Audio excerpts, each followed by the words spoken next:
Jimmy had always been an adventurer at heart. From the time he was a boy, he found joy in climbing trees, exploring abandoned buildings, and trekking through the forests near his home. As he grew older, his adventures became bolder, and his love for urban exploration took him to places where most would never dare to tread. With his close-knit group of friends, Anna, Mike, Chris, Sarah, and Tim, he'd explored countless deserted factories, dilapidated houses, and even a forgotten train station buried deep in the woods. But nothing compared to the thrill he felt when he first heard about the catacombs. It was a late Friday night when Jimmy stumbled upon a post in an obscure online forum about the forgotten catacombs of a small, remote town far away from where he lived. The post was vague, but the rumors were enough to pique his interest. According to the tales, these catacombs were built during World War II as a shelter, but something had gone horribly wrong. People who entered often didn't come back, and the few who did were never the same. Jimmy's curiosity was immediately ignited. He knew he had to see it for himself. The next day, he called his friends to discuss the possibility of exploring the catacombs.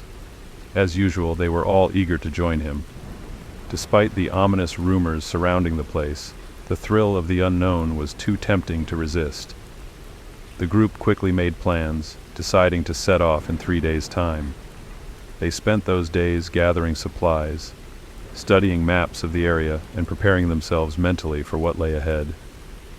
On the day of the trip, the 6 friends packed into Jimmy's old van and set out for the long drive to the catacombs. The journey was filled with excitement and laughter, just as all their adventures had been before. But as they neared their destination, a strange sense of unease began to settle over them. The once lively chatter faded into a tense silence. It was as if the very air around them had grown heavier, thick with a foreboding they couldn't quite place. When they finally arrived, the sight of the entrance to the catacombs did nothing to ease their nerves. The place was eerily quiet, the kind of quiet that made you feel like you were being watched. The entrance was a simple, unassuming stone archway, half covered in moss and vines. It didn't seem particularly inviting, but something about it drew them in. Perhaps it was the promise of adventure, or maybe just the fact that they had come so far. Turning back now seemed impossible. "Are we sure about this?" Sarah asked, her voice trembling slightly as she stared at the darkened entrance. Jimmy forced a grin, trying to shake off the unease that gnawed at his stomach. "We've done worse," he said, though his tone was less confident than usual. "It's just an old tunnel. We'll be fine." Anna, who had always been the most daring of the group, nodded in agreement. "We've got our maps, flashlights, and plenty of supplies. We stick together, and we'll be out of here before dark." The others murmured their assent, though none of them could quite ignore the creeping feeling that something was terribly wrong. But Jimmy's reassurance was enough to keep them moving forward. With one last look at the world outside, they stepped into the darkness of the catacombs. At first, everything seemed fine. The catacombs were just a series of narrow tunnels, damp and musty, but nothing they hadn't seen before in their explorations. They walked in a single file, with Jimmy leading the way, holding a map he had found online. Their flashlights cut through the gloom, casting long shadows on the cold stone walls. The air was thick and heavy, filled with the scent of decay and something else they couldn't quite place. Despite the unsettling atmosphere, the friends did their best to keep the mood light. They joked and chatted, their voices echoing eerily off the walls. But as they ventured deeper into the catacombs, the tension that had been building inside each of them grew stronger. The laughter faded, replaced by an uneasy silence.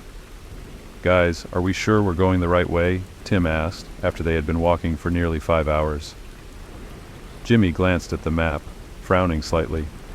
"Yeah, according to this, we should be close to the exit, just a little further." But as they continued, it became clear that something was wrong. The tunnels seemed to twist and turn in ways that didn't match the map at all. Every corner they rounded seemed to lead them deeper into the labyrinth, the walls closing in around them like a trap. Panic began to bubble up inside them, though none dared to voice it yet. I don't remember this tunnel, Chris said, his voice trembling. I think we've been here before. No, we're fine, Jimmy insisted, though doubt was creeping into his voice as well. We just need to stay calm and keep moving. The atmosphere in the catacombs had shifted from tense to downright terrifying. The once exciting adventure now felt like a nightmare they couldn't wake up from. The walls seemed to close in, and the air grew colder with each step. Whispers, faint at first but growing louder, echoed through the tunnels, causing the friends to jump at every sound.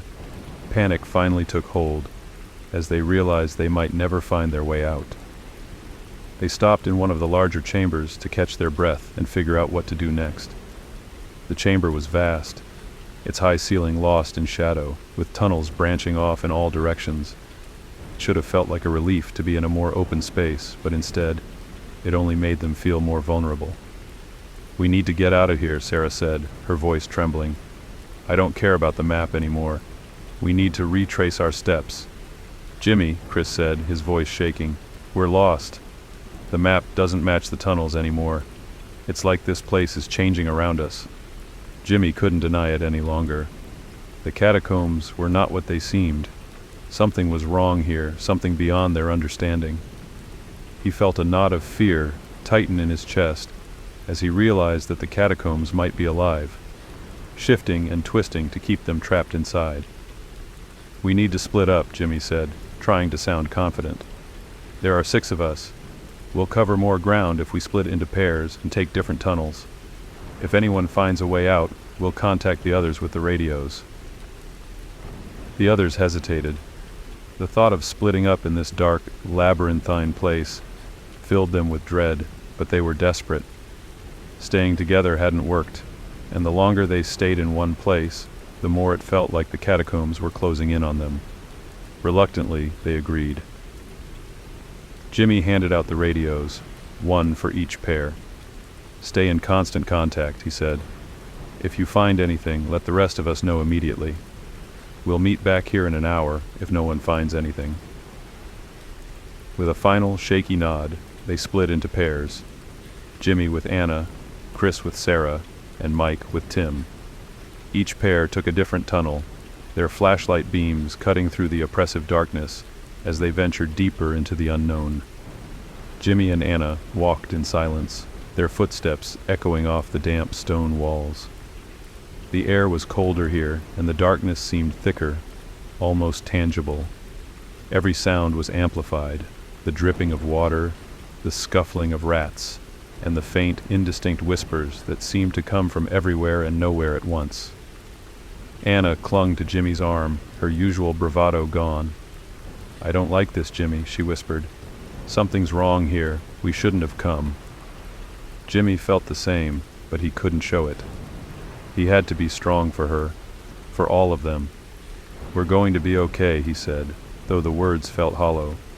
We just need to keep moving. They continued down the tunnel, the walls growing narrower and the air staler with each step. Jimmy checked the map again, but it was useless. Nothing made sense anymore. They should have hit a dead end by now, but the tunnel just kept going, twisting and turning in impossible ways. Suddenly, a scream pierced the air, echoing through the tunnels with a bone-chilling intensity. It was Sarah. Jimmy grabbed the radio, his hands trembling. Sarah, Chris, what happened? Static crackled in response, followed by a frantic, broken voice. It took her. Jimmy's heart pounded in his chest. Who took her? What's going on? More static, then Chris's voice, filled with terror. It's coming for me. Run! Get out of here! The radio went dead, leaving Jimmy and Anna in a suffocating silence. The darkness around them seemed to press closer, and the whispers grew louder, more insistent. We have to go back, Anna said, her voice barely above a whisper. We have to find them. But Jimmy knew it was too late. Whatever had taken Sarah was now after Chris, and it would come for them next if they didn't get out. We can't, he said, his voice breaking. We have to find a way out. It's the only way we'll survive. Anna's eyes were wide with terror, but she nodded, trusting him despite the fear that gripped them both. They turned and began to run, the sound of their footsteps echoing through the tunnel. But no matter how fast they ran, the whispers followed, growing louder and more distinct. And then they heard it, a slurping, wet sound coming from the darkness ahead of them. Jimmy's blood ran cold. He signaled for Anna to stop, holding his breath as he strained to listen. The sound grew louder, closer, until they could see the source. A pale, gaunt figure crouched in the tunnel ahead, its back to them. It was hunched over something. No, someone. Jimmy felt a wave of nausea as he realized what the creature was doing. It was eating. The flashlight beam wavered as Jimmy's hand shook, revealing the blood-soaked body of Chris beneath the creature's claws. The monster's long, bony fingers were digging into Chris's flesh, pulling it apart with sickening ease. Its skin was stretched tight over a skeletal frame, and its head was bald, with sharp, jagged teeth that tore into Chris's body with a sickening crunch. Jimmy froze in terror, unable to move, unable to think. He wanted to scream, to run, but his body wouldn't obey. The creature's head suddenly jerked up, its eyes, milky white and devoid of pupils, locking onto Jimmy. It opened its mouth, revealing rows of needle-sharp teeth stained with blood. In that instant, Jimmy knew they were going to die. "Run!" Anna screamed, pulling him back to reality. She grabbed his arm and yanked him away from the horror in front of them.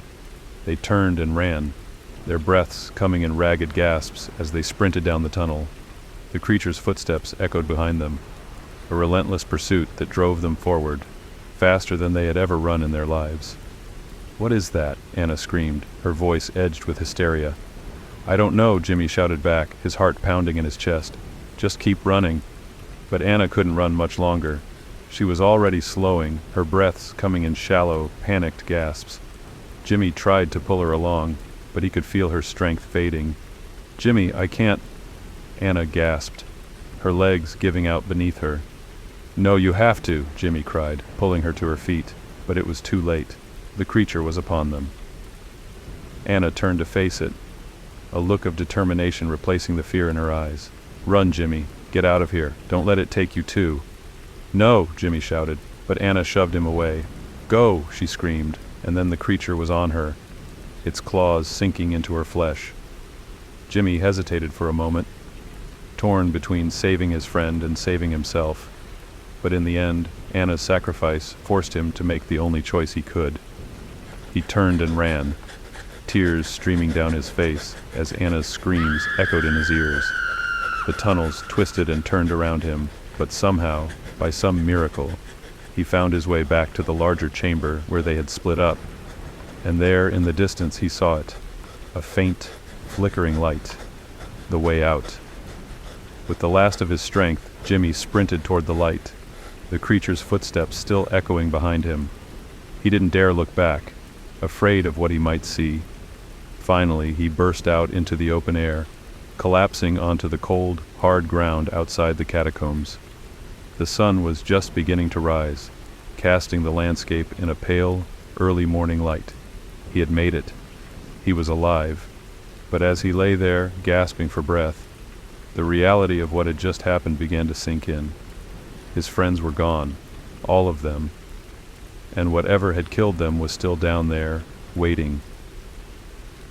Jimmy stumbled into the nearest police station hours later, his clothes torn and covered in dirt, his face pale and haunted. The officers there listened to his story with a mixture of disbelief and horror. But they could see the terror in his eyes, the desperation in his voice, and they knew that something terrible had happened. A search party was organized immediately. The police, along with a team of experts in cave exploration, ventured into the catacombs, armed with maps, flashlights, and weapons. They found the bodies of some of his friends, but not all of them. The creature Jimmy described was nowhere to be found. The catacombs had become a tomb, and the bodies they did find were mangled beyond recognition. The authorities dismissed Jimmy's tale of a creature as a figment of his trauma, something his mind had created to cope with the horrors he had witnessed. But Jimmy knew the truth. He had seen it with his own eyes, and he could still hear its whispers in his nightmares. Days turned into weeks, and Jimmy struggled to move on. The weight of guilt hung over him, a constant reminder of the friends he had lost. Anna's sacrifice, Chris's screams, Sarah's terror, they played over and over in his mind, haunting him day and night. The once carefree adventurer was now a broken man, a shadow of his former self. The catacombs had taken more than just his friends. They had stolen his spirit, leaving him with a lifetime of nightmares and a fear that would never fade. Jimmy vowed never to set foot in an abandoned place again, but no matter how hard he tried to forget, the darkness of the catacombs followed him, whispering its terrible secrets in the dead of night.